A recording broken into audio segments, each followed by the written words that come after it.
Hello everyone. Am I, am I audible? Yes, you are audible. All right. So I am Aman Bhai Patel, and I'm a second year in SRM Ramapuram, technical core member of Codezilla, and today I will be showing you how to make and code this algorithm.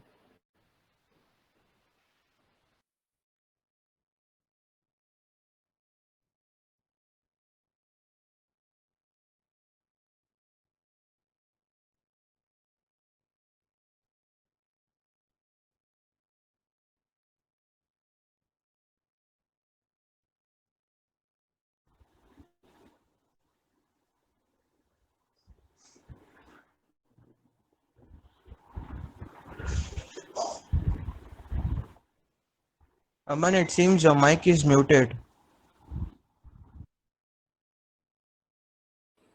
Nitish. Yes. Hello everyone. I'm Nitish, and I'm also a member of Codezilla. Today, Aman and I have a image processing, which is image recognition code for you guys to understand, and we'll be you know, taking turns in explaining as we move along. And Aman will be starting up with the installation part, which most of you would have done. So I'm going to give it to him, and we can hop on to the pre-processing and everything. Okay, Aman, you can take it up from here. All right. Hope you all can see this. I hope you have Python 3 installed along with Jupyter, and the dataset should be downloaded. And let's see. Hope you all have something like this.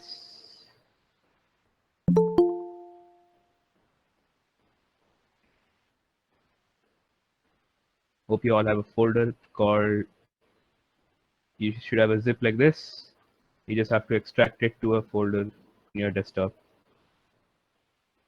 And then you'll have a notebook like this.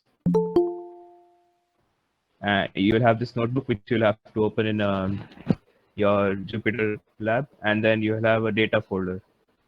So that's it for all your data sets. Now, I would request you all to keep this on hand, ready to go.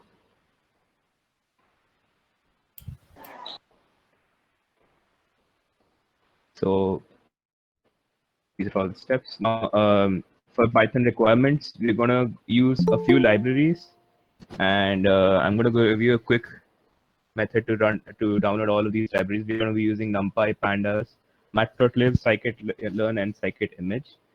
So this is the pip install command.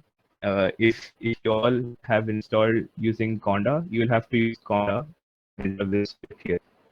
And if you'll have to run this in your command prompt window. Hope all of this is ready. Now Nitish will be going through all of our library descriptions.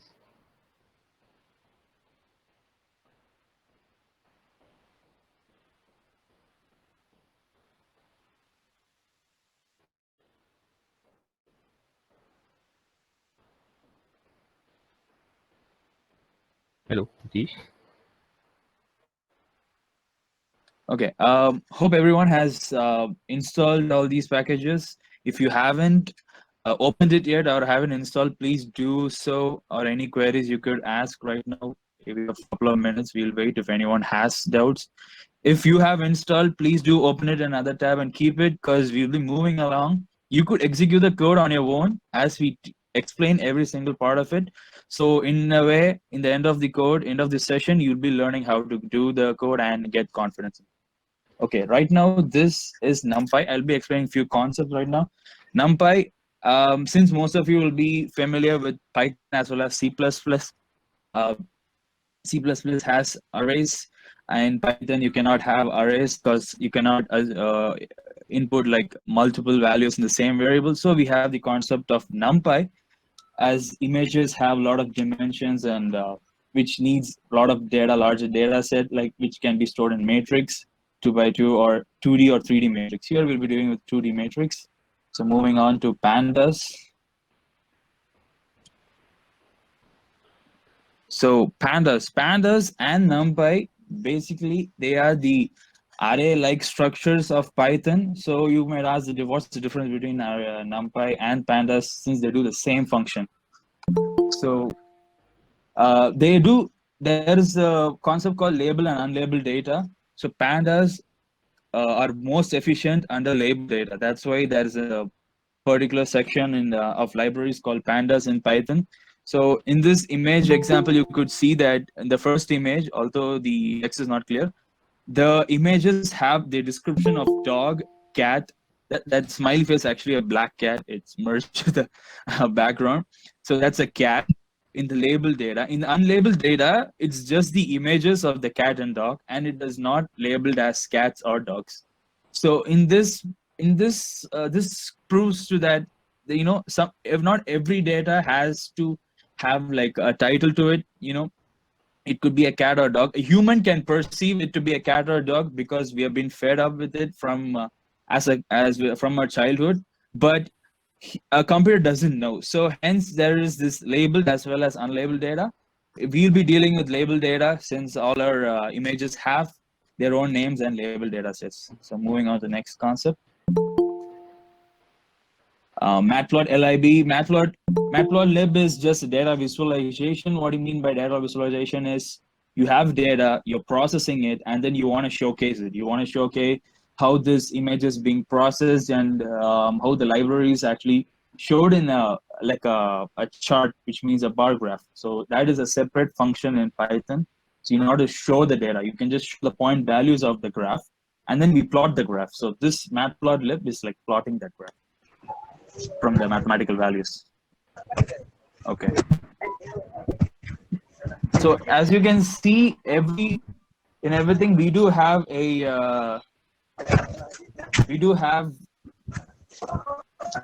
links below every concept here. So if you guys want to learn more of this particular library, you could go to this website link down below, and if on request, we will probably give all the links together at the end of the session.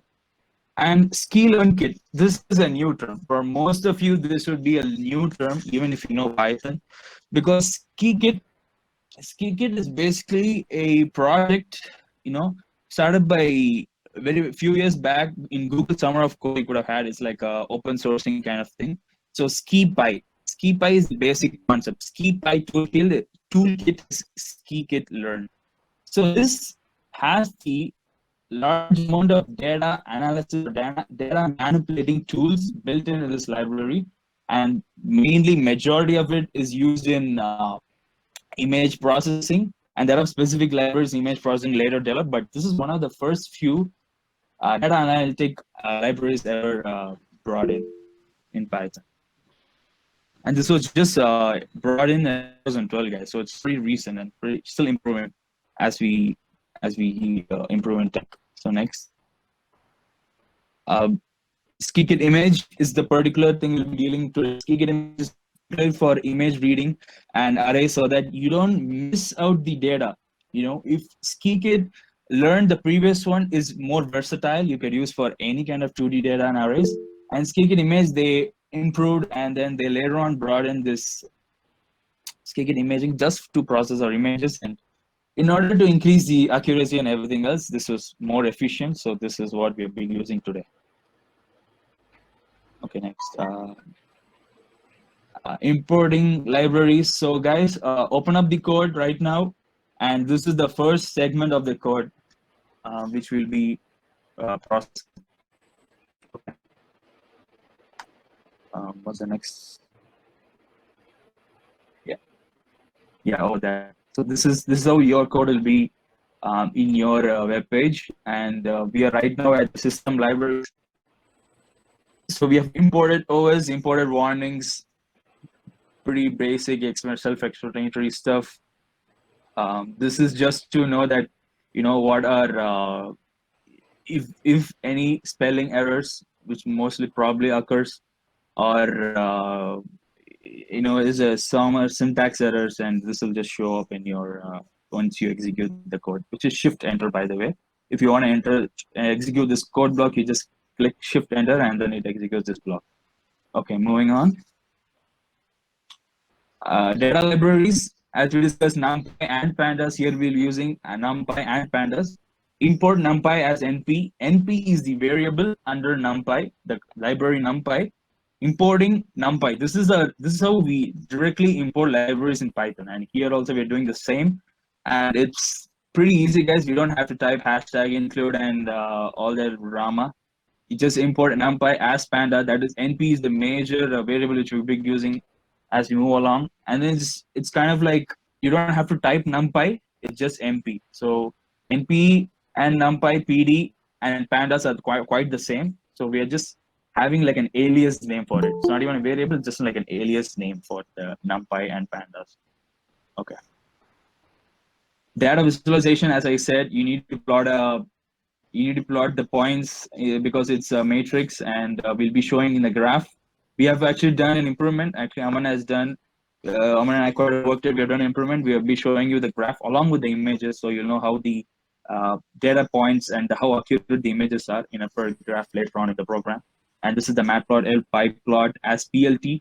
Again, we are assuming the entire line as PLT, so we don't have to type matplotlib or pylot all the time. We just type PLT, and the library visualizations will be working. Okay, next.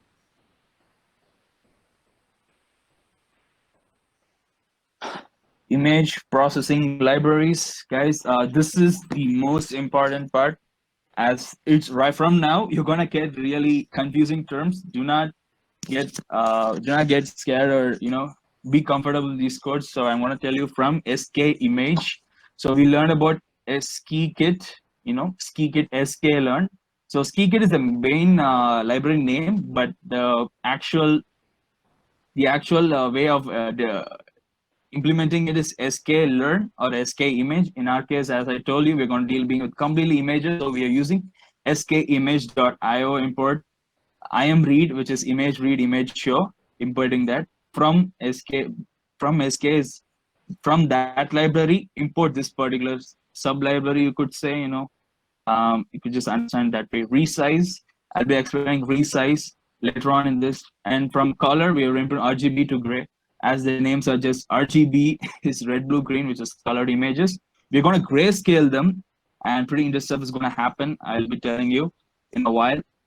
RGB to gray, and these are the main terms you're going to use: imread, imshow, resize, and RGB to gray. So I guess you guys could get familiar with these terms as we move along. Next.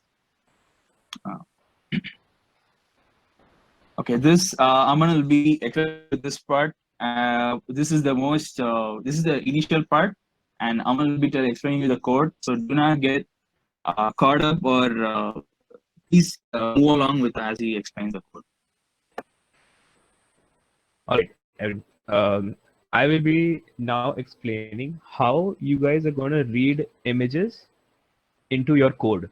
So we will be using skimage.io, and if you remember, we have a function called imread. Imread is a function that reads images and then stores them as RGB values. RGB is how much red, and then how much blue, and then how much green. So first, we will create a list of files, a list of images that we read. Before we do this, I will show you how our images look. So in our data folder, you all should have a folder called data. In that, you should have a folder called original, and you should have another folder called mugshots. Now, both of these are a little different. I have gone through these images actually, and I have resized them. So in original, if you go into any one of these, you can see how their faces are. They have some backgrounds, some maybe some weird coloring like this, and then you have the shirts, the clothes, the hair. So all of that, we actually just need the face portion, like a small face. So in that, I've gone in, I've cropped everything. So in the sample image, you can see how I've cropped them. I've removed the actual hair. I maybe have left some beard in some of these images, but that's okay. And so you can go through all of these. So we will be using the mugshots, because once you start cropping out useless data, you will have an increase in your percentages. So I will be using the 3 folders in this. And suppose I go into properties, you can see we have 301 files. So that's around 100 images per person. So that's pretty much it. That's pretty much it. Now we're gonna be creating a list of files. So we have an object called Rajni. It's gonna be a variable. It's gonna be a list holding all of the image names. So we're gonna use the OS library, and the function we'll use is list dir. Now list dir will take a path, a folder path like this. For you, it'll look a little different. This part should be replaced with a dot. Now that means that if your Jupyter notebook is in the same folder as data, as this data, like so, let me show you how you need to keep it. So we have this folder here. If your Jupyter notebook is in the same folder as data, like this, your notebook is this file, and if it's in the same folder, then you will not need to have any problem in executing. You can just quickly go through all of this like this. So in your part, you have a dot here. This dot means that just go back to the normal folder, whatever folder you're in, and enter this data folder. And then inside the data folder, access this mugshot folder, and then access Rajnikant folder. So that's how it will look for you. And the next folder is Vijay, the next folder is Dhanush. So now this list now contains all the images under this folder, Rajnikant folder. And then this Vijay list is containing all the images under Vijay folder. And then Dhanush list is containing all the images under Dhanush folder. So now let's quickly print the first 10 images. And we see 1.jpg, 10.jpg, 100.jpg, 11, 12, 13, up to 17. So that's the first 10 images that we have inside the Rajni list. And so just so you know, if you're expecting a list that is ordered as 1, 2, 3, 4, 5, you won't get that. Listdir is a function that will just randomly read whatever it finds. But our folder has all of the images, so don't need to worry. And let's move on to the next part. So I hope this is clear for everyone. And then the next part will be using the imread function to read all of these images into the array. So first we need to create a limit. Now, as I told you, there's 100 images per person. So you can see we have 101 in Dhanush. That's no problem. We're going to set a limit, so it's going to limit up to that. And you can see we have 101, 100, and 100. That's all our images. So we're going to put a limit like this. So we have another variable called limit, which will store a value 100. And let's move on to the next part. Now we'll create empty arrays. Now, first we'll need to create the arrays, and then we'll need to read the data. So don't get scared by how big this code looks. This code is really simple. So what we're going to do is we're going to create an array. This is our array image. You don't need to specify int or whatever. Python is really smart. It can quickly go in and do it by itself. So array images is our array name. And now we'll have to declare an array, which has space for 100 elements. And we'll fill it with none type. None type is basically void. If you know a little bit of C++, it's basically void, or zero if you don't want to think much. This is just zero. So basically we have an array. This is specified by these two brackets, a list, array, whatever you want to call it. So now we're going to put it star and then we're going to put limit. This creates an array that has 100 elements in it, all filled with none type. So please remember this line. This is really important. We're going to be repeating this 2 more times in the next part of this code. And then now we'll create some loop variables, I and j, and then both set them as 0. Now, in the next part, we'll be using a for loop to read through all of the images. So remember our Rajni list? It had a list of all the images under the Rajnikant folder. So we're going to put for I in Rajni. That means I is going to be holding all of our image names from the Rajni list. So it's going to be 1.jpj, 2.jpj. That's all going to be inside this I variable. And then we're going to put a limit checker. Basically, this part is going to be a limit checker that checks if j is lesser than limit. So basically, limit was 100. So if j crosses 100, it stops reading all the images. So it's going to read the jth element, and it's going to read the I image. So we're going to put our path here. My path is like this. For you all, again, this will be a dot, and then this part should be the same. So that's how it's going to read. You're going to give, and this R over here specifies that this is a raw, this image, this line after this R is a raw part. The raw sentence basically it means that ignore all of the extra, something like this. There's a there's always bracket conditions, and there is a front slashing slash and back slashing slash. There's a different for every OS, but for Python we're going to use R, and then we're just going to put our folder structure here.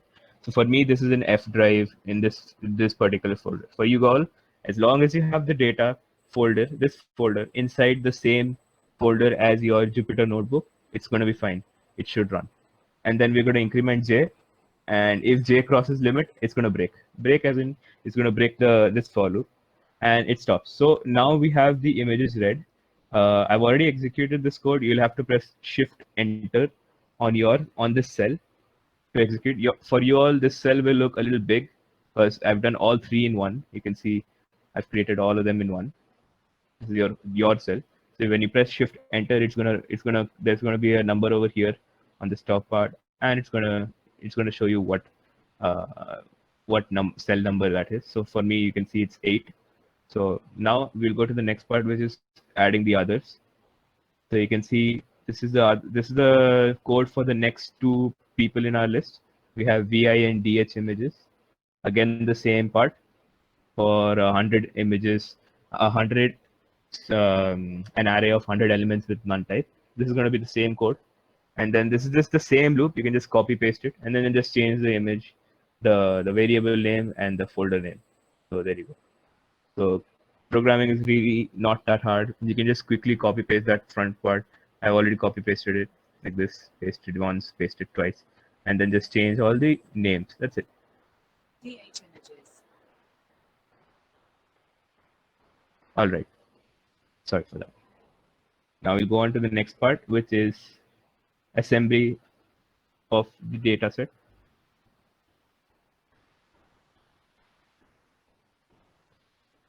All right, before this, sorry, Nitish will be explaining to you how we are going to resize and we're going to change the color of the images, because our images are actually colored, and for machine learning, we actually prefer images that are not colored.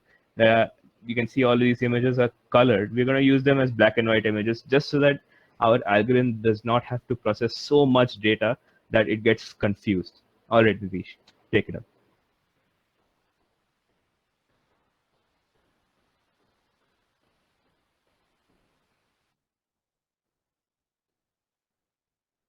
Okay, is my screen visible? No, Nitish. Sir, it's not visible.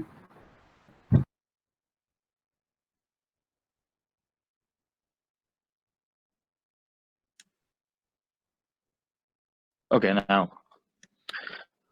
now? Yes, it's visible, Nitish. Okay. All right. So Okay. there's some issue. All right, there's no problem. So image pre-processing. Right now, until now, you guys have learned how the array and how the structure, how the data and the images are being taken into the ML code step by step. I'm going to explain in 2 different parts of the entire just a 10-line code. He has explained and break it down really well.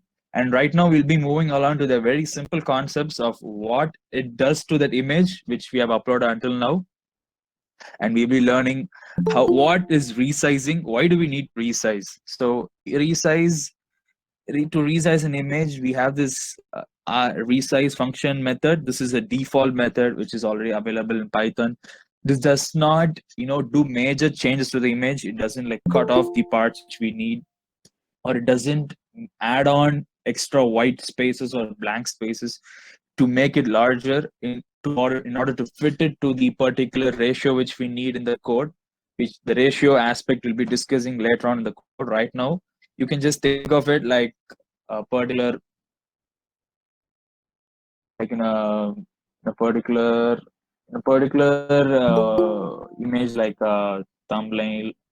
You know, you have thumbnail of particular size for 420 times 568. But I'll just later on we could think about that. Right now, you could just compare it here. So it has a particular shape of 400 times 258, for example, and you have an image of 500 x 500. So if you have to resize it to 400 and 258, you could lose pixels because your image is larger, and what we need, the end result is smaller. So the resize function makes sure that you don't lose those pixels. And also in the other case, where you have a small image and you want to make it big, but in this case, it could make it pixelated and your image won't be clear, it'll be blurry compared to the actual original image. So in that case, we use the thumbnail function. As you guys can see, thumbnail parenthesis.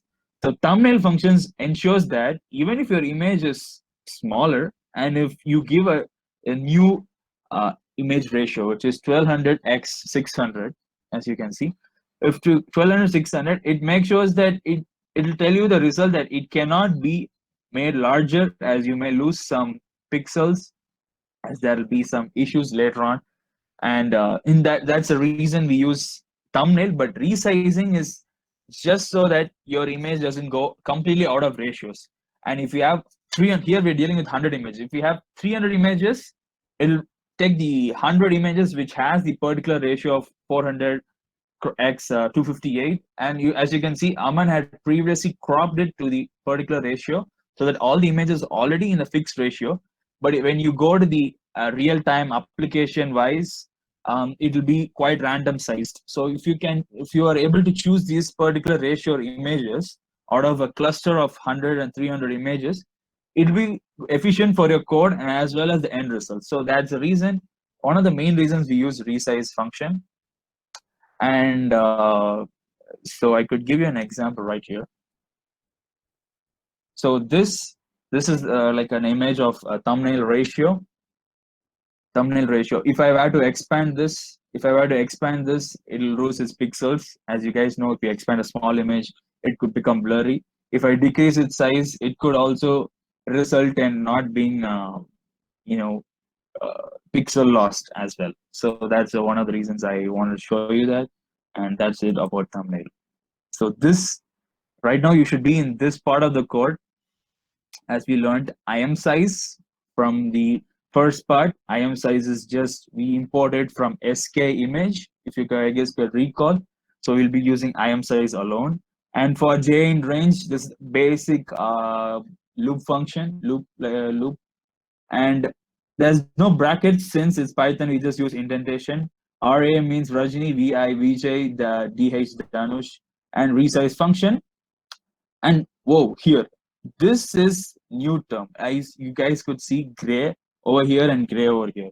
This new term I'll be explaining over here, grayscale. This grayscale, what it does is, since most of our images are colored, a human eye could perceive this colored images, and it could definitely find out the details. It ignores the background unnecessary images, and we focus on a particular person's face. That's like portrait mode, how it completely blurs the background and showcases the face. But in the case of mission, it doesn't know. It cannot find the reason why do I have to focus on this particular color. What if an image has orange brighter? So it will just focus on the orange image, and it gets messy while we input the data. So in that case, we make it grayscale so that there is less chrome theme. I'll show you guys here. See this, in this first image, the colored and extremely good portrait image, you could see her face clearly, her hair, her strands, even the minute strands. Is guy visible, right? This minute strands, and this our human eyes perceive, and we just look at the face and we can completely know that this is the sun and this is hand. This is not the part of her face. This text is not part of her face. and the strands are not part of her face. Her face is just half covered, and this cannot be perceived by a machine. Machine will, it'll get this strands of data here, and it'll just get all messed up while we post process the image. And this black and white, okay, somewhat phase visible strands are sort of neglected, and the bottom monochromatic visions. See over here, it's clearly visible. Her hair is pretty much lost in the background. You can see the face recognized in a shape wise, a basic human shape, nose, mouth, eyes, and no structure, and the face ends. And then there is no strands of hair, so there is no extra values, and the machine doesn't. You don't have to consider the minute data which could mess up later on our accuracies. So hence we do this grayscale. It's a very important part of our machine learning image processing part. So this is the top 5 reasons. Please, you could understand it from here. The top 5 reason why do we need to grayscale. Signal to noise. Noise means the background, the lighting, sunlighting, as well as strands, as I showed you here. The sunlighting strand as a background. Complexity of the code, since there is a strand and a hair feature, so you need to make another code segment for the hair, and then so that the computer, the engine and the computer gets familiar with hair, how the hair is, and it's just a single line. It could be curly, wavy, and that's pretty much very complex. So we need to avoid that. So hence we grayscale it. Difficulty of visualization.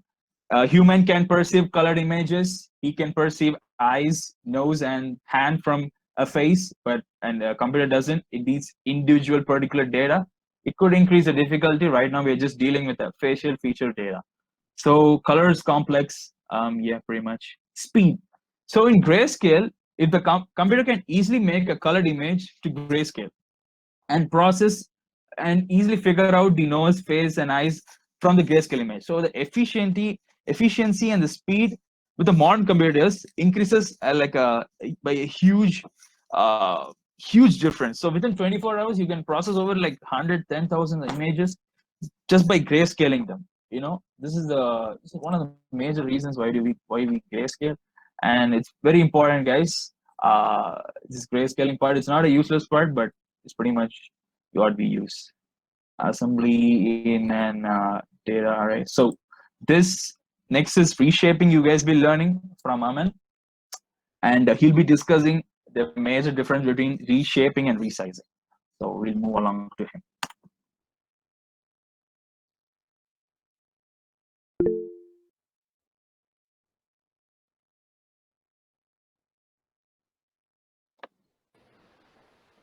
All right.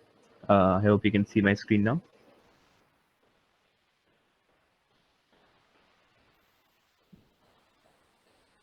So I'm assuming all of you can see. Can someone tell me if it's visible? Yes. Aman, you're visible. Alright.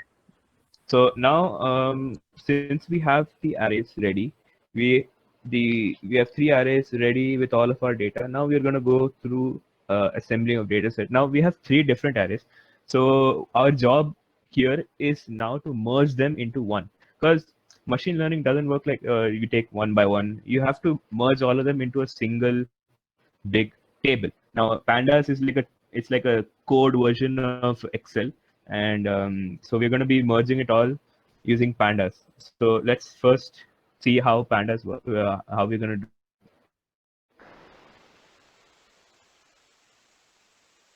create Pandas Dataframes. So first our data, just so that it can fit into, we're going to flatten the data in such a way that it's readable, but it's understandable for the machine. So right now we had an image that we resized as 28 by 28, and the code for this part looks like this.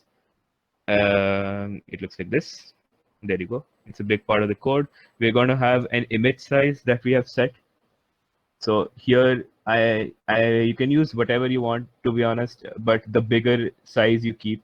So this is a tuple having 2 numbers. 32 by 32 is our dimensions that we choose. You can go down to 28 by 28 if you want a faster processing. 32 by 32 is almost the same time. And if you want to really push the limits of your computer, go to 128, 128. It's your wish. You can choose whatever you want. But here I will be using 28 by 28 because it scales. It's gonna move everything down to whatever. It's gonna quickly help to us. And since we're doing this on a local, we don't have that much power. We don't have. We don't need to do a lot. This is just a demonstration of how it works. So now we're gonna have a loop. We're gonna start resizing all those images. Now those images are in random sizes. If you remember, let me show you. All these images are in random sizes. Sorry, these images are in random sizes, so you can see all of these. Some look at this. This is small. This is big. You can see all their dimensions. This is 203 x 203. This is 94 by 94. This is 118 by 128. So you can click through all of them. You can just see all of them. This is really small. This is 72 by 70. So we have difference in sizes. So first we need to first we have to quickly go through and we have to make uniform sizes for all of our images. So we're going to be using this. We remember this variable here. This is now the input to the resize function. Now, the resize function, what it's going to do is it's going to take like, suppose you have a big image. It's going to take like three pixels and then find their average value and create another here. So suppose I make one of these. Let me just run this, all of this,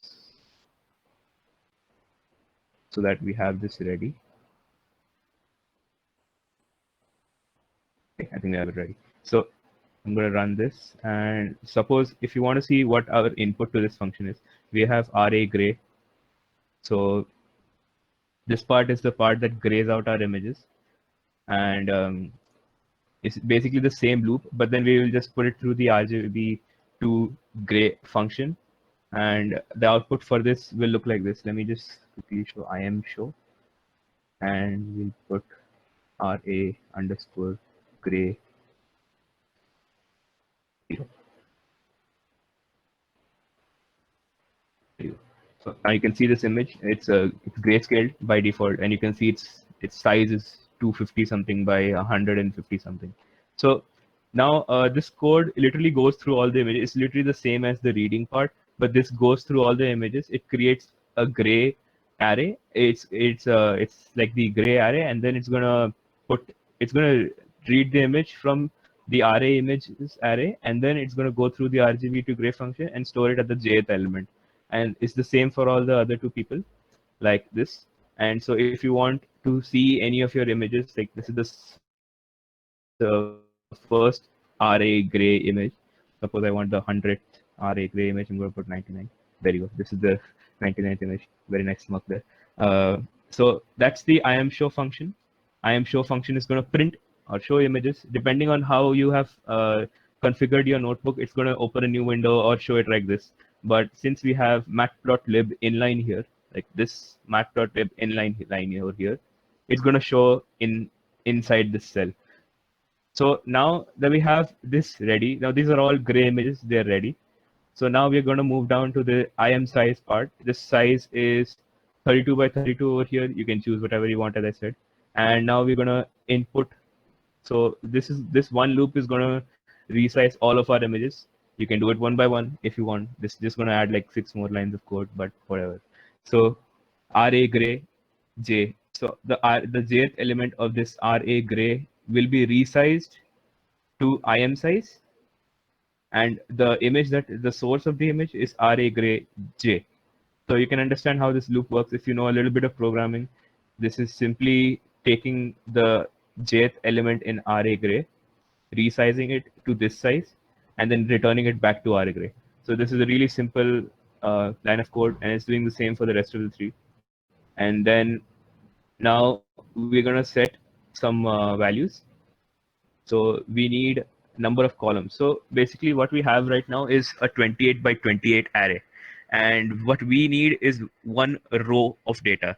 So we're gonna try to convert all of these into one array. So here we have a 28 by 28 or 32 by 32 image array.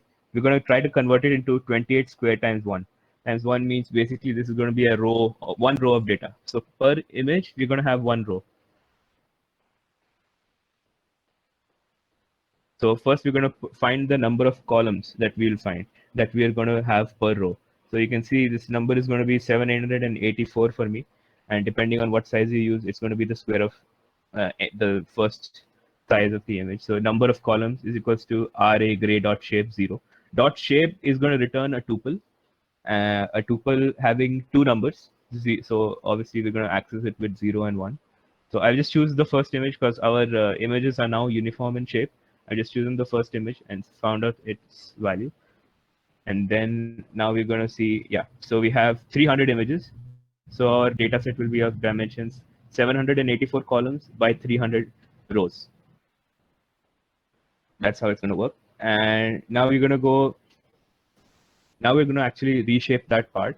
So you can see now the first element in array gray, is, and if you print it using the shape, this dot shape parameter, you can see that it prints 28 by 28. So we're going to use NumPy. NumPy is the array modification, and it's like a really easy library for array modification and data handling. So we're going to go through all of the images in array gray, and then we're going to put np.ndarray.flatten. You can see this is the function we're going to use. Np is the library, ndarray is the class, and .flatten is the function. And what we are going to flatten is the ith element. So we again going to take this input, and then we're going to reshape it as this value. So what we're going to do is this function, whatever this function returns, it's going to be an object, and that function will get passed on to this reshape function. That function, that object will get passed on to this reshape function, and then reshape is going to modify it so that it becomes into this factor, which is 784 or 1028, depending on whatever you use. 1020, yeah, 26 or something. So this times by 1.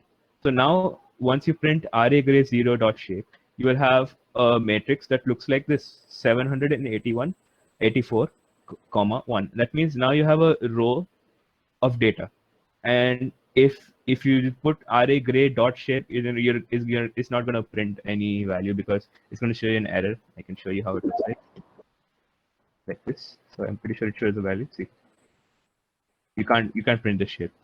So you can only view what's inside. So that you can only see the inside ones. So let me just reset my code because this breaks code.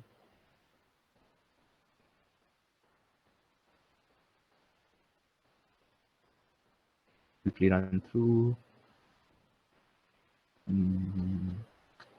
Okay. So let's get back to presentation. Cool. So now the next part, we have the row of data for all of these. Now we're going to have to do it for the rest of the elements too. See, now we have this part. First, now this next part is actually really a little different, a little difficult. Just watch out how it's going to work. So if you print one of these values, as if you print array gray 0, let me just try to print so that you can see. Let's see how it is. Let's print array underscore gray, print the 0th element. So you can see how it will print. Now you can see how this array looks like. This looks like a really big set of numbers. These are all actually values between 0 and 1, if you understand, and it basically means that this is the amount of black in that. 0 means there's no black, and 1 means there's completely black. So this is the brightness of that black pixel, and you can see how it looks like. It's a continuous number. But right now we need something. This is a row of data. We need it to be as we need to make a, how would I call it? We need to find a complete table, so to say. So let's see dstack. We're going to use np.dstack. So it's going to stop stacking arrays. So right now it's not continuous. We need to make it continuous. So we'll use np.dstack. And then if we print the shape, you can see how its shape looks like. We have 784 by 1 by 100. So basically it becomes a 3D array. Now 3D, don't think much about 3D arrays right now. You can just think that It's like a cuboid, so to say, like a cuboid of dimensions. It looks something like this. It's like a cuboid. It look like a cuboid. So this will be how our data looks like. We'll have all those rows over here, and then we have all the images over there, and then this is one. So you'll only have one. So it look like a cuboid like that. So now we will be using role axis. Role axis basically, role axis, what it does is it basically rotates the view, so to say, but in actuality, it's rotating all those elements. It's like transpose. You know how to transpose a matrix, right? So it's just like a transpose, but it rotates the axes, the default axis. So right now we're going to rotate RA gray. We're going to rotate it by the second axis. So basically, this number one will start shifting, and start equals to 0. So start equals to 0 means basically you will roll once. The number of times you execute roll axis is the number of rolls it does. So we're gonna roll it once. We're gonna roll it by the second axis, and we're gonna start it by this 0th number. So once you see, I'm gonna print out the shape after this. It's gonna be 100 times 784 times 1. So now we have a proper view angle for this, so to say. If you can imagine, we have a proper view. Right now our view was 784 by 1 by 100. So something like this. This is how our matrix looked like before. And then now we have the second one is 100 by 784 by 1. So basically we will have like this, 100 by 784 by 1, just like that. So now our table looks like this. Could you just zoom in a little and scroll down? I think people cannot see the bottom part. Which part? This part? Yeah. Could you just zoom in? I think, this Yeah. part, yeah. Is it better now? Yeah, Okay. yeah, now it's So fine. we're going to use the role axis. Sorry, I think I was in a different tab. Okay. So we're going to be using the role axis function. The output for this D stack is this 784 by 100, and then the role axis again, and then we have this. We're going to print the shape, which is 100 by 784 by 1. So it looks like this. So we have 1, we have 784, and then we have 100 over here. 784, 1 and 100. Now we're going to roll it. So if you can think about 3D spaces, like it's like holding a phone and then rotating it left and right, rotating it with your axes. So now we'll have this shape, 100 by 784 by 1. So we have 100 by 784 by 1. So this is the third axis. So right now, these are all our data. Our data will look like this. One image is one row. This is one. So this is only for the first one. So now we're going to reshape again to limit and number of columns. So now we're going to ignore this one that we found here. This one is rogue. It's useless. So we're going to print the shape again. We use the reshape function. Reshape will quickly go through and remove that one axis. So now we basically have, from this 3D view, now we will have a 2D view. A 2D view of this will look like this. We will have 100 over here and a 784 axis over here. There you go. It looks something like this now. Now that we have that for one, we're going to do it for the next two people. So there you go. This is the same part of the code. And if you look here, this part should be over here. This part is over here. I've done it one after the other for you guys. The order doesn't matter, but here these orders matter. First act, then the roll axis, and then reshape. That's how it looks. So there you go. This is all of them. This is the same code above, copy pasted, and just the variable names have been changed to allow for quick programming. This is how you program technically. So that's it for this part, and the next part we will be shifting to is Pandas Dataframes. Now we will be using that spreadsheet environment, and so now Pandas basically is like Excel but in code version. So now we'll convert first. Before doing anything in Pandas, we'll have to convert all of our values to data frames. And we have this. Now we have three tables, basically three tables of 100 by 784. So let's start converting. We have array data. I'm going to create a new variable, array data, and it's going to hold pd dot data frame, and then dot data frame. PD is your library. We have renamed it. We have renamed pandas as PD before, if you remember. And then now we have the data frame constructor for the class. If you remember a little bit of C++ programming, and there's constructors, and one of these constructors takes the input as an numpy array and it converts it into data frame. So now we have the numpy array RA gray, and we're going to put it into RA data. In a while, I'm going to show you how this is going to look, But we have done it for all three over here. In your part of the code, it's going to look like this. These three. I'm going to do it all in one because there's literally no need to see here. I'm just going to show you how it looks though. So back to the presentation. There you go. So now I'm going to be printed. Now in Jupyter, Pandas in Jupyter has a lot of very nice, what do you call it? An API calls, and it creates a table like this. This is how it creates. So you have a table when you can just use print RA data, or you can just write RA data and run the cell, shift enter. So it'll look like this. You can see how the values are. You have 0 to 99. Basically, we have 100 rows and 784 columns, and we are going to see how it looks. See, so it's going to show all the values. And the second method is just to use the print function. I'll show you how it looks, but it's not that visually satisfying, so to say. So you can see how it looks like. It has 0, 1, 2, 3, and then 7 to 777, and then the last few columns. And then these are all one after the other. These are the rows. So it doesn't look that good, to be honest. And this looks so much better. And if you click on any of these arrows, it's going to sort all those values. We don't need to sort it. I'm not going to click. But it's not going to change your data. This is just a view of your data. So that's how PD data frame works. And then the next part is adding a name to these images. Now we are going to be using supervised learning. Supervised learning basically is a method where the machine learning, the algorithm will look through the data and be like, okay, so this is our data, and then what's the name associated with this? You cannot specify. You have to specify it. So it's going to ask. It's not going to ask. I mean, it's going to internally think that, okay, so I have a line of data over here, and then I have a name corresponding to it.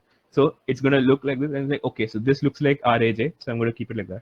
So, and it's going to go through all of them one by one and memorize them, so to say. So there you go. Now RA data will add a new column called label, and all of them should have the same. So it's going to be RAJ. And then DH data, we're going to add a new column called label, and then we're going to add DHA to it. And then the same for the next one. So now if we print them, if we print this data frame, let me print it and show it to you. So, okay, if we print this data frame, RA underscore data, you can see that now the old one looked like this. If you remember, after 783, there's no more columns. But in the new one, there's a label called RA. There's a new column called label. So you see how that spreadsheet software works. Remember how this works. So now you have a label called RAJ. You have a column called label, and then you have the values of all the names. So like this, if we print the other one, like this VI data, so you have VIJ over there, Vijay. So now we have three different data, three different three different columns, three different tables of data. Now we have to mix them all into one single data, one single table, so that our algorithm does not have to. We don't have to think much about telling the algorithm where this table comes here, this table comes there. Don't need to do that. So we're going to mix all of them into one. We're going to use the concat function like this. So this is just a random variable. This is a temporary. You can just think of this as a temporary variable that holds. We're going to use pd.concat. The output of pd.concat will be held in this. It's going to be another data frame. So since this is Python, you don't have to specify the data type. Python does it automatically. So if it's going to check for the output. So right now we're going to merge the first two. So as you can see, I've written here, it's recommended to join two first and then join the last into the first pair. So basically we're going to do them two one by one. So this is RA data and DS data gets combined. And then now we have actor first pair. Okay, spelling mistake, but no problem. Actor first pair is RA data and DS data. And then now this final actor variable will hold actor first pair and VI data. So now we have all of them mixed. So if I print, suppose I go and like this, print, hit a new cell first. So we add a new cell. We're gonna go, we're gonna not use print, sorry. We're gonna write actor and enter to run. Now you can see. So here you see RAJ, RAJ, RAJ, RAJ. Now you have, now it shows that there's a lot of data frames. You can see all those data frames have been combined into one single data frame. So that table now has 300 rows and 785 columns. So the last column is obviously our date label. So don't worry, Dhanush is also inside here. Let me just find a variable which introduces Dhanush inside. Don't worry, the DHA is also inside there. Or your all three have been mixed. Just knowing this, that 300 and 785 columns are there, that should be enough to tell you that all of them are in. So now we're going to be actually shuffling this data because you don't want the machine learning algorithm to rote learn one of all of them and then quickly get confused when a different data comes in. So we're going to use. So now we have to use this new import function. All of this should be imported on top for you guys. No. So okay. So all of this is imported in this big block for you guys, like this. For you guys, it's going to be this big block of imports. So in a while, Nitish will tell you what all of these do. And so we're gonna import SK. We're gonna from sklearn, this is the machine learning library this time.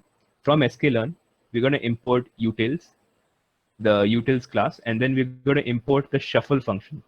So that's how this statement works. We're gonna from the sklearn library import util class. From this sklearn.util class, we're gonna import the shuffle function. So the shuffle class has a lot of functions, and we're gonna shuffle actor. Actor was our last variable, and then we're gonna reset the index. Now resetting index means that it's gonna shuffle, and then since we had an index for all of them, it's gonna show you how it looks. So I'm gonna show you how it prints. So there you go. Now we have another column here that's been added. It's called index. So you had this normal one. This one is just a counting one. Don't worry, this is made by Pandas. But we now have this column called index, and this column is actually a rogue column. We don't need this column. So now we have 786 columns instead of 785. Now we have double showing up. Done is showing up. So now we need to actually remove this index. So now since Pandas is a spreadsheet software in code, we can quickly type out a few lines. We're going to remove that index. Out is our out is the name of our data frame. Don't worry, you can keep whatever you want. It was actors before, and then when I shuffled it, I named it as out. So out, we're gonna out.drop. Out.drop means basically you right click on that column name, you right click here, and then you just delete column like that. So this is out.drop, and what column is, you have to specify a column is index. And since drop doesn't know if it's a column or a row, you're gonna print your axis. So your first axis is this vertical axis. Your 0th axis, because this is computer programming. So 0th axis is your row. First is your column. And if you put axis equals to 2, it's going to go into the depth one, which you don't need to think much. But right now we're going to drop the index from the columns and from out. So out, now there's no more. So I'm sorry, please mute yourself. So now there's no more value called index from before, but you have the label here. So now we have 785 columns, 300 rows, and that's your data set. So now Nitish will be teaching you the basics of this machine learning code, and he will explain to you all of the things we have to do before we go into actual coding part of the machine learning algorithm.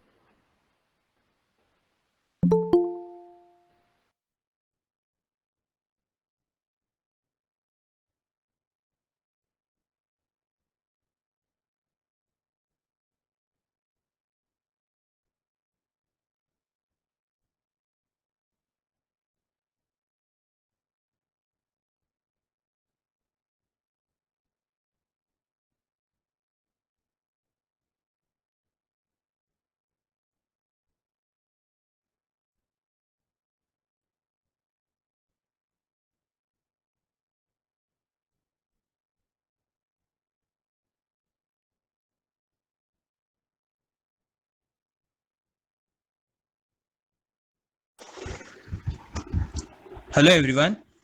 I think the session till now you all have understood everything, and let's hope that it is you all are understanding and at least getting 50% of the talks that they are delivering to you all. Uh, am I audible, by the way? Yeah, you're audible. Yeah, bro. Yes.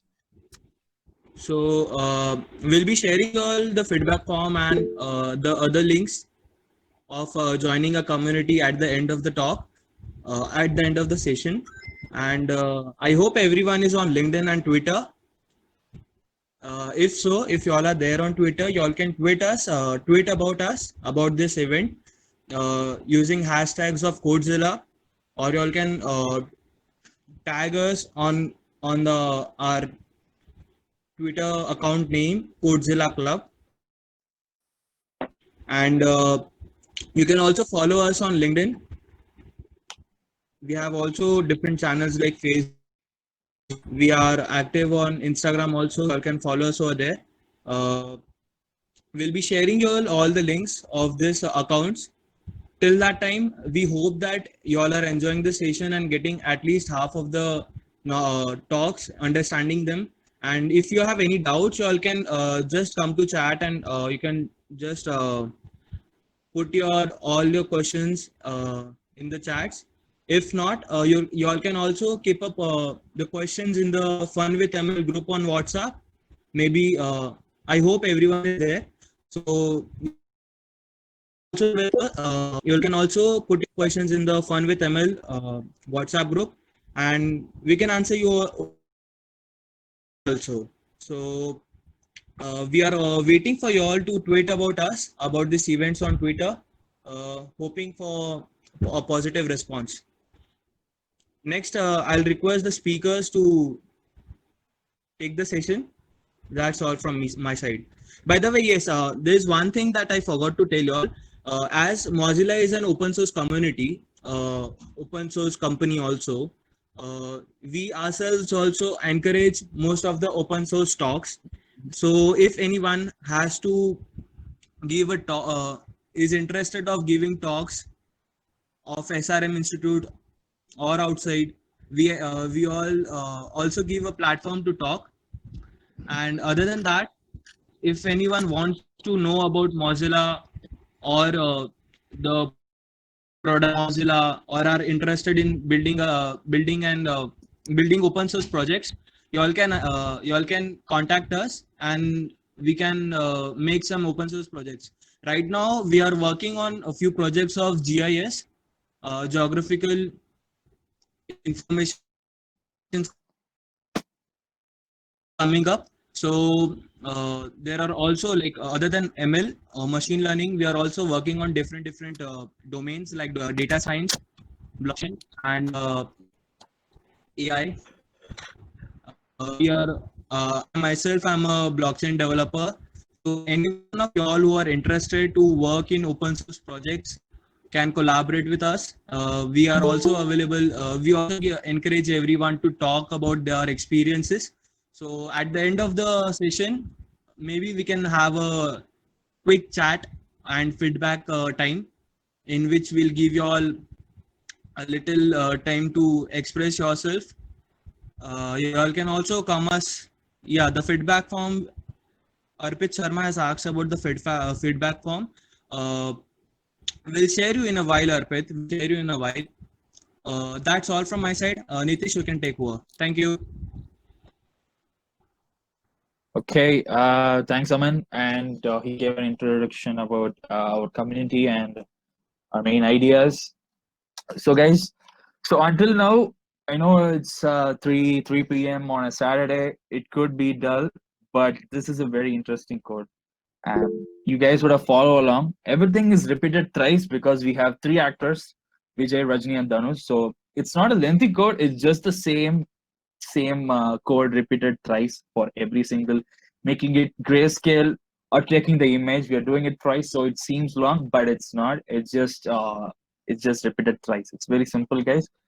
You could go back and I guess there's one person. I don't know if how many have that doubt. This entire code is available to download in the link which we send with Fun with ML group. So even right now, if you're unable to follow within next 2 days, you guys could run the code, execute the code on your own time, and ask questions. The Fun with ML, we are ready to answer, or anyone will be responding. I don't know how long this group is going to be, but as long as it is there, you guys could. You can definitely. Right now in quarantine, you have enough time. You could guys could run the code and tell us about the questions. Ask us doubts. If not now, later on in the group, it's going to be staying active with a lot of his members in this. You can join our club and community. We do contribute, and a lot of very brilliant coders are there in our community, and they are contributing to open source. Even cybersecurity, I don't know how many of you are interested. We have a few members contributing to that as well. So right now, I'm from ML background as well as Aman. So Aman Bhai Patel, the other speaker. So we'll be teaching you about this image recognition. So far we have learned it's grayscaled and how it categorizes and what's the reason, how we get the data, how it's classifying all that stuff. So right now we'll enter into testing it and learning it. Coding the machine learning algorithm. So machine learning ML algorithm and testing accuracy, the last end part. Right now we can just concentrate on this. Extruding the data which we need. So right now, we got the 300 images into our machine learning code into that, and we are giving a two variables x, y. You don't need to declare them because it's Python. And out dot values. Values is the basic function. It's a function in Python, and we take this data set. We take it since it's a matrix. We take this indentation. This is scope. This is scope, guys. The colon over here. That's scope. And -1 because we're taking in that order, so it doesn't matter much. But in order to get a good accuracy, we are using this. And we get them. We assume it in x and y variables. In this is the output values. X label x stores x and y variables. X stores the image data. So data from the actual image. So it could be the size of the eyes or the location of the eyes, the mouth, the mustache, or the nose. All that minute, very, very minor data. It's going to be stored in X. And Y is the label, which means simply the name. So his name is Rajni. If the nose is long, long in human terms, but computer terms, let's say there is an actual data value for it. It stores it, recognizes it as Rajni or Vijay or Dhanush. So in that specific way, I mean, we humans could visually recognize those three actors, but how does a machine recognize? He can recognize by the size of his eyes, his nose, and mouth. So like a numeric data value. So that is how it's stored in label data. It gives it the label, basically. Label means like giving a name, basically. Importing ML libraries. Okay, we imported the basic library SK image. I told you SK is from the SkiKit, SKILI, SkiKit, the library, one of the major libraries for images in Python, which was invented quite recently, 2012. And so right now we'll be learning more about from the sklearn. Since I told you sklearn is the bigger boy, bigger set of libraries, and skimage is one of the minute ones, minor ones, which is pretty good for images. So we used it as up to now. Right now, we are entering the part of accuracy and building up our mission. Now mission has got the data. He has got mission. It has got all the data, 300 images. It recognizes everything, and we've kept it ready. And right now, sklearn decomposition import PCA. What is PCA? PCA, SVC we'll be learning later on. Not later on, next slide basically. PCA is principal component analysis, okay? And SVC support vector classifier. Since we are using supervised data, we should have undergone machine learning has two categories, right? Supervised and unsupervised. Supervised is label, giving it a label as well as a data. Unsupervised is just giving it data, just giving it image of cats and dogs and be like, you recognize, I don't know, it's a cat and dog. You just recognize whether it's a cat or a dog. Unsupervised, that HVC support vector classifier. And pipeline method, train test split, very basic stuff. Grid search SV concept we'll be learning. Aman will be teaching soon. So this is not like, don't get confused, guys. These we'll be covering up pretty soon. So sklearn. So just get familiar with these topics, okay? sklearn model selection. This is all about building the model. Right now we got the data, we cleaned it. We excluded we made grayscale by, this is called almost like cleaning it, pre-processing it, if I should say. And model selection, we're choosing the model of training, testing it, and then splitting of the data. And then model selection, grid search SV, which is how it runs, a major part of the code, these two. And import metrics to show us the what is the accuracy, right? Basically, am I 100% accurate or 80% or 100%, 75%? So that's the three breakdown. I have broken down the concepts. Okay, we're gonna jump into ML coding. We are around imported libraries, right? So now we are entering the coding. So 5 basic steps of ML coding. I already told you. Let me repeat again. Getting the data. We have got the data.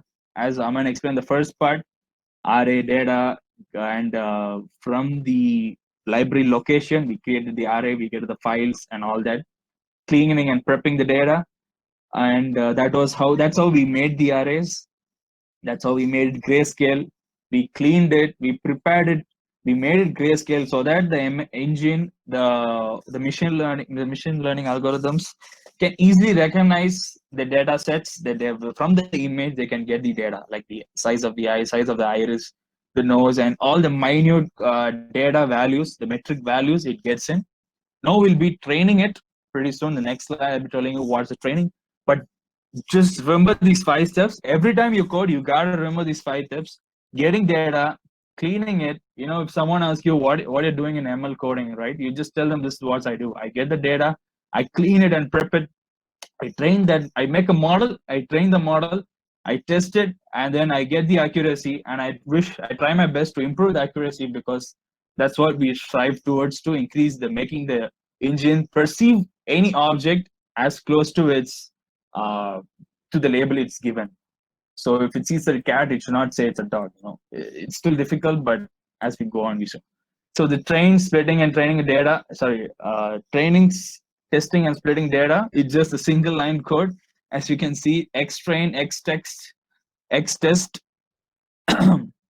xtrain, xtest, x and y were the variables as we discussed before, and they're still xtrain, xtest are still the variables, and ytrain, ytest, and then equals to train test split. This is the major function, and these 4 xy, xtrain, xtest, and ytrain, ytest, these 4 things are actually variables.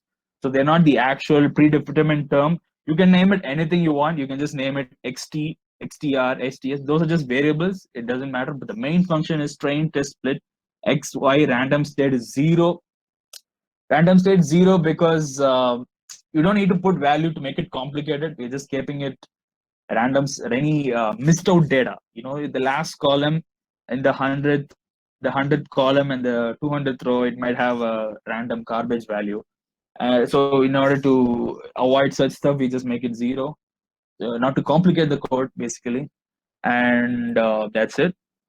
And as I told you, PCA and SVC, PCA and SVC, pretty much important concept, principal component analysis. So dimensionally reduction, it is a method, simple matrix operation. So linear parts of the code. We're not using a dynamic code here. We're just using a simple linear code, as you guys could understand.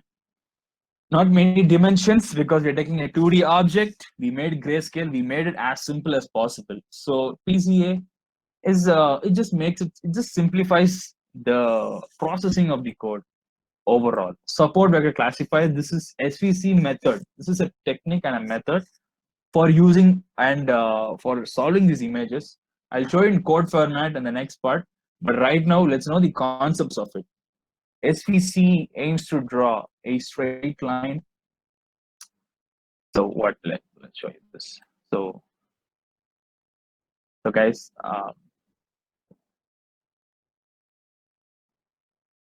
so between two classes.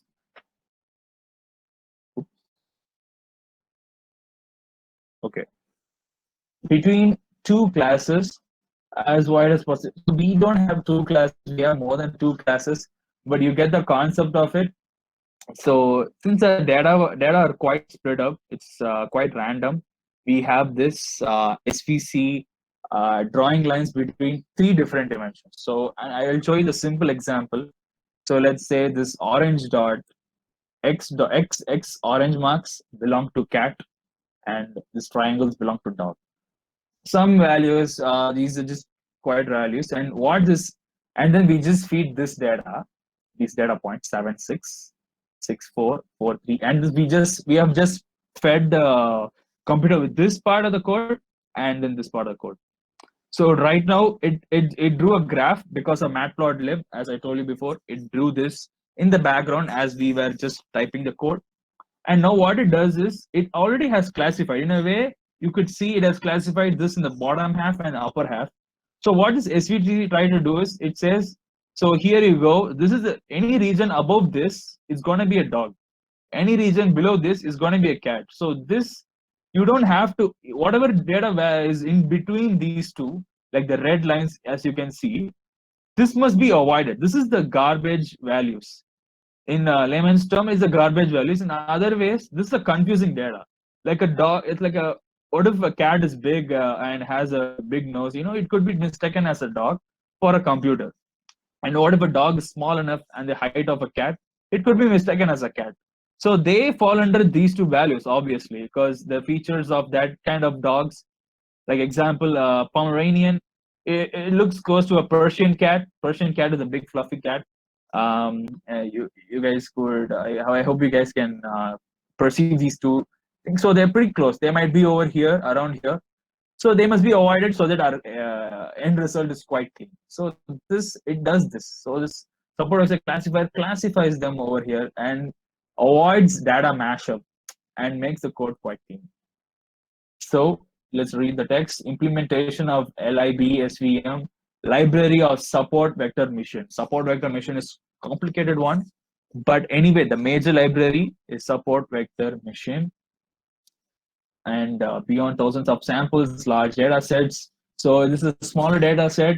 We are using support vector classifier. Larger data sets without images. Let's say we are having like a marketing sales team, and you have Kellogg's of like over 10,000, and then you have cornflakes. Okay, that's both the same brand. Let's assume Kellogg's, and then we have Cavin's milk and Kellogg's thing. So you add milk to your cornflakes and eat, right? Anyway, so you have these two, and then these could be a numerous data set because you can buy these at Nilgiris, you can buy in departmental shops or hypermarket. So such large data sets, you would probably need support vector mission.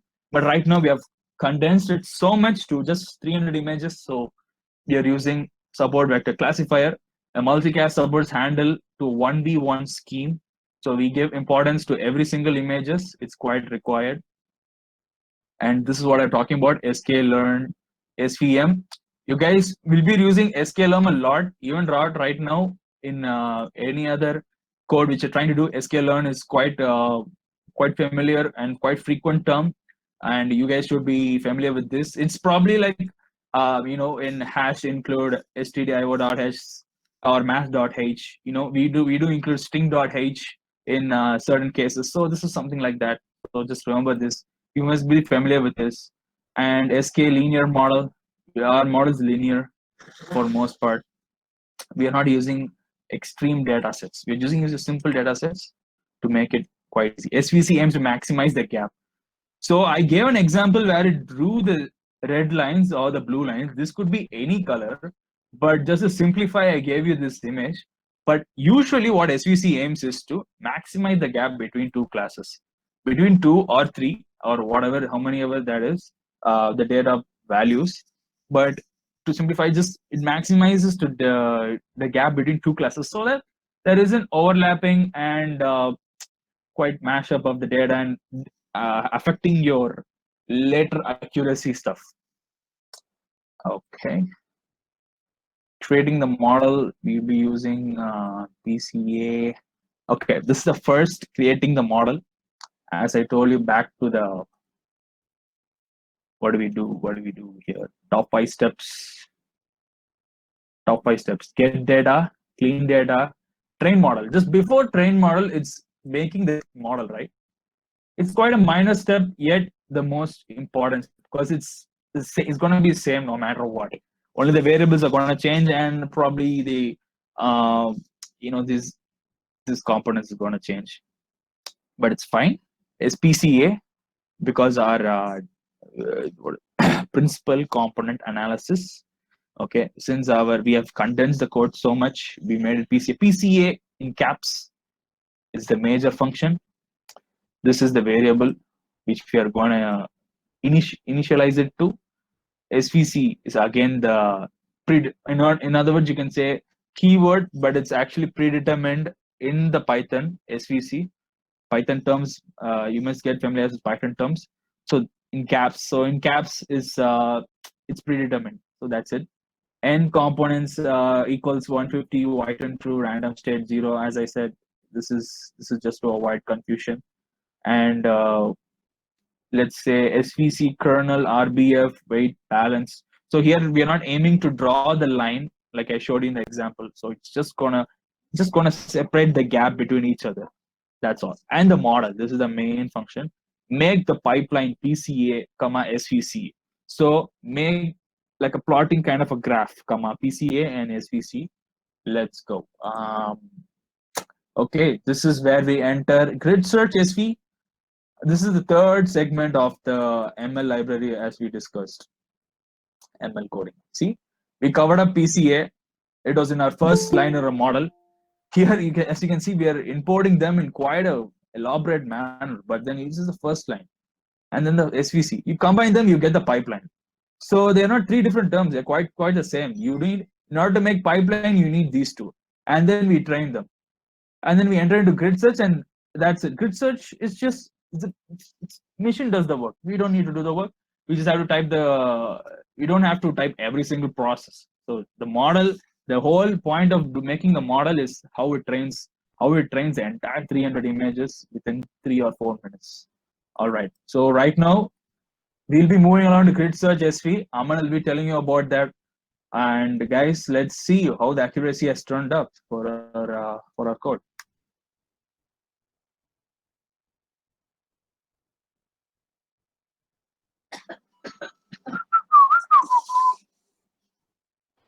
Okay. Yeah, my voice here should be working, and we're gonna go to grid search SV. Grid search SV is a function that actually in machine learning we have to tune it a lot. Like you see, all of these n components is 150, white and is true, random state is 0, weight is class weight is balanced, kernel is RBF, and then all of these are these little attributes you have to change. So this n components can take a value between 0 and 255.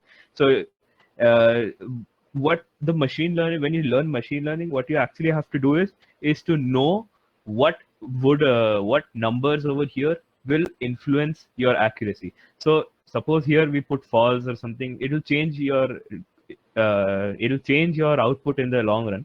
So right now, grid search SV. Grid search SV is basically a very niche and helpful function that will do all your hyper. It's called tuning. Like if you understand, tune your bolts a little bit tighter in cars, and then tune it a little bit lighter. Maybe the seat will fall off. Something like that. Grid search SV is a function that will actually quickly go through all of these values. Like we can specify whatever values we want it to test, and it'll test all of those combinations, and it'll give us the best output. And so like this, we will have a variable called params. It's going to be a list. It's going to be a dictionary, sorry, and it's going to hold two values, svc underscore c and svc double underscore gamma. So we're going to be tuning these two parameters, and for C we will be having this part of the code is list comprehension. This is a very very useful feature in Python. It basically tells you that you don't need to write this 6, 7, 8, 9 and one by one. You can just say x for x in this. So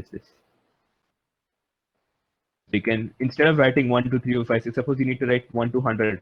So instead you just write x for x in range 1 to 100 or 1 to 199, whatever number you want. But for me, I need 1 to 6. So x for x in range 1 to 6 basically has this list will hold 1 to 6, and that's it. And then svc gamma, this is some custom values. These are some default values. So you don't need to think much about these default values. These are just there for testing.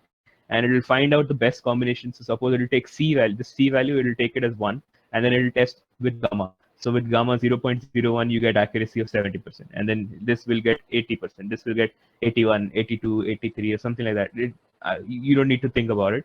But it's going to test all of the combinations, and then it'll tell you your best, the best combination that you found. So we're going to write the code for this. We're going to write grid. This is some model. We'll use any variable again. Grid search S3, search C, SV, whatever. We will use, sorry, this is not S, this is C. Grid search CV, we're going to use the function, and then we're going to put our model that we made before, and we're going to put the testing parameters, this parameter, we're going to put it here. And model, if you remember, this model should be above. This one, our model. This, we're going to put that same, the same model over here. And then we're going to time. Now this is a Jupyter notebook feature. This percentage time. If you put a percentage time between any part of code in this any line of code, it's going to tell you how long it took. Like see over here, it says wall time 20.4 seconds. So now we're going to find out how long it takes to fit or train this machine learning algorithm. So we're going to write this grid dot fit. Fit means it's gonna take in, it's going to read the values, and it's going to train itself. So that's the fit function. That's what we're going to use. And then we're going to give it the training values. Now, if you remember train test split, it splits the data into two parts. One is going to be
if you remember train test split, it splits the data into two parts. One is going to be a big part called the training data, and one is going to be a small part called the testing data. So in machine learning, what we do is we're going to split it in such a way. We don't split it. We let the function split it, but we just tell the function how much to split. So by default, it splits 90 to 10, 90% training data and 10% testing data. So I'm going to use, so our code uses that, but you can specify it as 80%, 20%, 60%, 40%, whatever you want. So why we use training and testing split is we train it, we train the algorithm on the training part, and then we test it on some unknown data.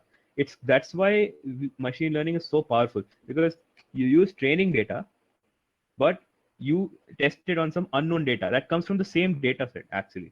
So that's why we had the 4 parts: X train, X test, Y train, Y test. So we're going to train it using X train, and then we're going to train it against Y train. So these two, it's going to find a relationship between this X values and these Y values, this X train values and Y train values, and it's going to find it and keep it somewhere itself. Now we're going to time this, obviously, because you might want to see how long it takes. And then we're going to print the best params. Best underscore params underscore is the values that you can see over here. Remember, from params, we had these set of values. It tells you the best combination of the values to use in your model. Now, this part of the code will take a lot of time, depending on how much values is in here, how many values is in here. And then we had another variable called im size. If you remember, it's over here, right here. It should be above resize, right here. So im size is 32 by 32, remember? And the more you increase this, the more time this function will take to run. So this function depends on those three, this one, the size of your images, and then the power of your processor. So obviously that's not the case over here. We have a pretty okie-dokie processor. So I'm fine with this, and it uses your CPU, just so you know. It won't use your GPU if you're into that. So now we'll print the best params, grid.best params. The grid is a class, and then best params is the variable. So we're going to print that. We get C value as 3 and gamma value as 0.001. So these are the two values the machine learning algorithm will store. And so over here we can see I wrote my testing times. 28 by 28 took 30 seconds. 32 by 32 took about 1 minute, and 64 by 64 took 3 minutes. So you see how it increases. 128 by 128 may take up to 10 minutes or more, and it goes on like that. So depending on your size, and then plus if you increase the size, you'll have a lot of data loss. So some of the images, if you remember, was 70 by 70, and if you increase it to 128 by 128, it's gonna be stretched. It's gonna be the image won't look the same. It's gonna be blurry. It's gonna be this. So now we had already tested all of these values. So now we have the best parameters ready. So now we're gonna make a model based on those best parameters, and this is done automatically by using model equals to grid.best estimator. Now best estimator is the same thing. It basically once this function is done running, I'll show you which one. Once this fit function is done running, what it does is it saves the best parameters. It creates a new model under the name of best estimator, like best params right here. We have another model named as best estimator. Now best estimator is basically now your model. Now this is your SVC model. Now we're going to create another variable called y prediction over here, and we're going to put model dot predict, and then model dot predict is your testing function. You're gonna send in some new images to this model, and it's going to be sent through this predict function. And what we are sending is the x test values. Now only the x test, because the x test is our images. If you remember from the output, I'll show you the output of the x and y. If you remember this, there you go. So x and y were, x is your images. So this is one image, this is another image, this part is another image. So I want to print it 3, but this is another image. So, and then you have your 3 labels corresponding to those images. So if you remember, now we had x train, y test, train, y test. And then now we're going to send this testing values. So we're going to test it against X test. So there you go. That's how it looks. And I'll come back to the presentation. There you go. So now we have the predictions of the X test values inside ypred. If we print ypred over here, we will see labels. Okay. So let me just print a few of these. We will print. Let's print the first 3 values of ypred. Print the first 3 values. Let's see. So there you go. It says Vijay, and Rajnikant. So now you can see that it's predicting that the first 3 images corresponding to X test is Vijay, and Rajnikant. So now we will actually see how this looks like. I'm going to use matplotlib here to create diagrams. Now, diagrams, depending on what you want, I want to see faces and what the ML library, ML algorithm thinks that face is. So I'm going to write this piece of code over here, and it's going to generate this code, this array of images. Now, this piece of code, you don't need to think much about it, but if you want to tweak it by yourself, I'll just tell you what all of these means. So we are a figure, and we're having this ax is our axis, and then we will use plt function, and we will have the subplot function, and we'll use the plt class. We will use subplot. Subplots is a function that creates your image. It basically creates this border. If you see, there's no border here, but there's this gray outline that creates that gray outline. That's it. And then we have 4 by 4 images. We will have 16 images in this grid. Share X and share Y means how you want to align these images. Like you can have them all in one row or all in one column, just like that. So I want them in a grid. So share X equals true and share Y equals true. And then fig size is 10 by 10. Now these are in inches. So it's inches it's inches. So depending on whatever you want, I have chosen a 10-inch by 10-inch image or something similar, a 10 by 10 image. So there you go. That's a 10 by 10 image. You can drag it and see that's a 10 by 10 image. And then I will go through a loop. And then in my loop, I will use IamShow to print X test I, and then reshape it to my image size. And then as type, you don't need to know about all of these. These are fine. These are just to print this image. And then we will set the title as ypred I. So we will see these labels coming on top over here. These labels on top. DHA, RAJ, VIJ, VIJ. You can see all of it. And so basically what this does, it creates an image. It creates a, let me just get out of this presentation. It doesn't shape. Oh, there you go. So what it does is it creates this big image that shows all your 16 images, any 16 images. And then it's going to print the label or the name it thinks that this image is. So that's how we print this image. Okay, this part is the code. You can change it to 5 by 5. So if you want 25 images, or 3 by 3 if you want 9 images, your wish. And then now we have this printed. We can quickly see that this is correct. Might be correct. This is correct. This is correct. This is correct. This is correct. This is correct. But this is just to see. Okay, it's like, okay, I think I can see around 75%, 80% correct. So now we'll go back and we'll start seeing the accuracy. So there you go. This was the printing the grid, and now we will test our accuracy. Let me zoom in a bit. So now we will test the accuracy. This accuracy is shown by the simple one-line code. You can see print, and then we use metrics we imported earlier, dot accuracy score. Now accuracy score is the function that will test which labels were correct, and we will test it against y test and ypred. So y test is the testing labels that were correct, that were known correct, and ypred is the labels that were outputted by that was the output of the ML algorithm. And you can see it's going to basically go through and check if first was Vijay and others was Vijay. So it's checked, and it's see we get a number between 0 and 1 actually, and we get 0.813.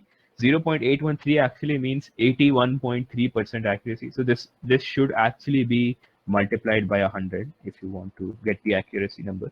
There you go. This is our accuracy. 81.3% accuracy. Now, in ML, this is not considered really high, even though it actually is pretty high. It's just okay. Like as a testing for a or as a demo, this is okay. But if you want your ML algorithm to be very good, very nice, excellent, ML algorithms will have 95% plus accuracy. 90% plus is also considered very good. So if you get something around 90, that means that your tuning is perfect. My tuning isn't perfect because I'm writing this code as a really basic ML testing code. So I have not tuned it at all. So without tuning, I'm getting 81.333 whatever percent. So that is the accuracy just without testing and without changing any of these values. You can see these. So this from 1 to 6. This is just from 1 to 6. So 1 to 5 actually, because we exclude 6. But yeah, so it chooses that, and then we have these many here. We can actually have 100 more, to be honest. We can have it from 0.001 to 1, complete 1. So in steps of 0.001, but it will take so much time that you get bored. You will also have to use your laptop for other things and PCs for other things. This is going to take a lot of resources too, by the way. So you might want to prefer doing it online. But since our testing parameters is small, it's fine actually. So now let me just show you how I will actually tune it. So depending on what I do, this might drop, this number might drop or increase. So right now 81.3 is pretty much okay. We are actually done right now. If you want, I'll just show you how I tune it. So the first tuning parameter is the image size. So I'll show it over here in all of this. So I will just run all. So there you go. This is the one you will have. You will have this, and you can see how long it takes. There you go. Now it's running this one, this cell. You can see this part is being run, and let's see how long it takes. It should take around 20 seconds, 15 seconds, if I'm not wrong. I will just wait for until it does, and it should be done. There you go. 17 shows 2 as the best and 0.04. And then we have an accuracy of 0.72. That means around 72% accuracy, which dropped. So now I'm going to quickly tune it a bit. That's how ML algorithms work. We're going to tune it to something like this. Where's the resize? Below here. 32 by 32. I'm going to tune it to 28 by 28. There you go. Now I'm going to run it again. I'm running it again, but actually you can run it from this cell again. We don't actually need the above cells anymore.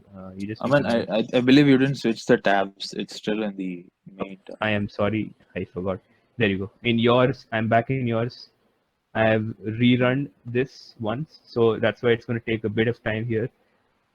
And let's see how long it takes. It took 18 seconds. It chose 3 and 0.01 as the best parameters, and then there you go. We have a 81.33% again, which is fine. That's actually pretty good. So now suppose I go. Sure. Yeah. Okay. That's fine. Yeah. Suppose I make it 48 by 48. I'm increasing the image size right now. So basically, I already a little bad for this algorithm because it's going to drop to like 70, 70s, something 70s. And it's going to take more time in this. Right now it was 17, 15 seconds. Now it's going to take at least 30 seconds, something like that. So that's how you keep tuning. That's why machine learning is like, it's not that hard, but once you know, once you start machine learning, this is what is going to take most of your time. Tuning is tuning is everything. Like image insertion wasn't a big deal. You could have seen. This is like literally it takes 2 seconds to run this code. You can just ignore this code again and then run from this part again. So there you go. Let's see once it's done. Let's see the accuracy. So it took 36 seconds, and then it took 3 and 0.001. There you go. My accuracy dropped, as you can see. So a bigger image is not always the best thing. So you might probably think that, oh, what if I include more pixels into this image? Like that's obviously what the bigger image is for. So it doesn't always mean a increase in accuracy because there's a lot of parameters, and then there's a parameter over here called PCA. There you go. N components is 150. You can change it to 100. You can change it to 10. You can change it to 1. Find out what it does. So that's why that's gonna be all for this session. We just wanted to show the basics. I recommend a smaller image size just so that it completes quickly. Or if you want, you can go for bigger. But then if you'll just fix one of these, and then once you have the best value, you fix one of these, and then you change this, and then you fix one of this, and then change the next, and change the next. So that's how you train a machine learning model, and that's going to be it for this session. I'm gonna hand it over to whoever's gonna take it Yeah, next. I mean, keep it for a while. I'll just tell them a few points. So, like we discussed about SK libraries, SK image, and see, let's hold this. See, as you guys can see, it has the names of it identified the names of the actors as DHA because we named them DHA and RA as Rajni, RAJ as Rajni. And this the plot this it doesn't have to be a bar graph in matplotlib. We have fitted them in this manner so that it directly shows its value. It is automatically plotted it. So this is the matplotlib. If you guys were wondering where is the graph, since we discussed about matplotlib and he made some changes in the above n components. So because we have fit them here, this itself implementation of that and the accuracy. I'm going to scroll down. Accuracy is 75. You might be wondering why not 100, why not 85, why not 90. So that normal range for any model, it will be ranging from 75 to 95%. If you want to increase, Aman had decreased the pixel to 28 cross 28 so that our accuracy increased by decreasing the amount of information to be taken, so we get more accuracy.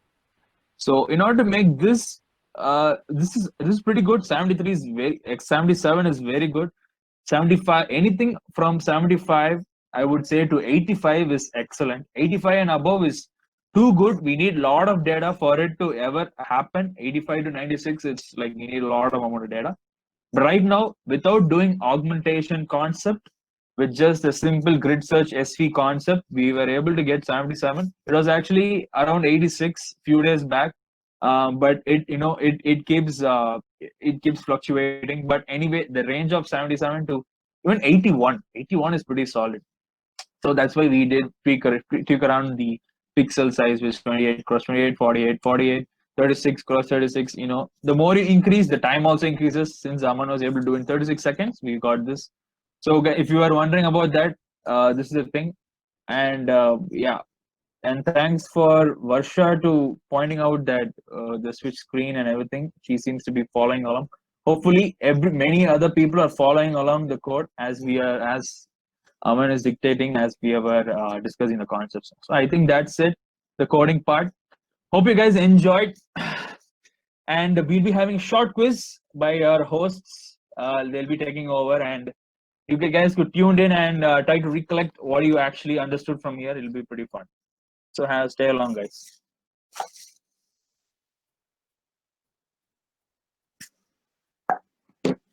Abhiraj.